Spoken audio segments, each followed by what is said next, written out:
हमेशा सतर्क रहना चाहिए। एक जंगल में एक हिरन का बच्चा रहता था।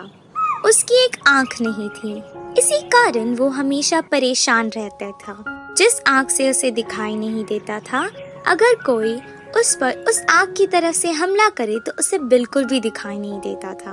उसके सभी मित्र उसे कंडी कंडी कह के उसका मजाक उड़ाते थे, जिस कारण वो हमेशा दुखी रहा करता था। मेरे सभी मित्र कितने खुशी से खेलते हैं, मैं ही उस आग की वजह से हमेशा चिंतित रहती हूँ। ना जाने कौन सा खतरा मुझ पे वार कर दे, पता नहीं। इस खतरों से मैं कैसे बच सकूं? उसे शिकारियों से, जंगली जानवरों से हमेशा डर लगा रहता था। वो हमेशा यही सोचा करता था कि वो इन सब से कैसे बचे। बहुत सोचने पर उसे एक उपाय सूझा। तालाब से तो मुझे कोई खतरा नहीं, तो मैं एक काम करती हूँ। जिस आग से मुझे दिखाई नहीं देता, उसे मैं तालाब की ओर रखती हूँ, और जिस आग से मुझे दिखाई देता है, उससे मैं जंगल की तरफ देखती हूँ।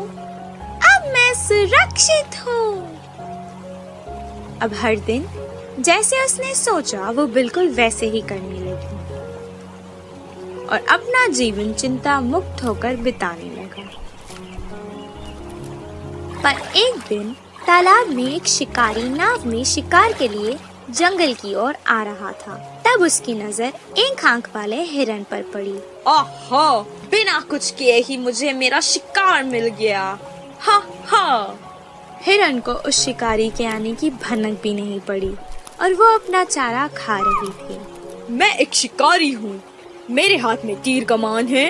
वो मुझे देखते हुए भी बिना डरे चारा कैसे खा रही है? अच्छा, शायद इसके दिन पूरे हो गए होंगे। उस शिकारी ने तीर चला दिया। तीर जाके हिरन के पैर पर लगा। हमारी बेचारी जख्मी हिरन तड़पते तड़पते अपनी जान बचाकर वहाँ से भाग निकली। मैं गलत थी। मैंने सोचा कि मुझे तालाब की ओर से कोई खतरा नहीं है, पर आज इसी सोच की वजह से मेरी जान भी जा सकती थी। जंगल में रहने वाले जानवर तो कहीं से भी सुरक्षित नहीं है, उनके लिए संकट कहीं से भी आ सकता है। उस दिन से वो हमेशा सतर्क रहती थी और हर तरफ अपनी नजर रखती थी। इसीलिए कहते हैं कि सतर्क रहने में ही हमारी और हमारे जीवन की भलाई है।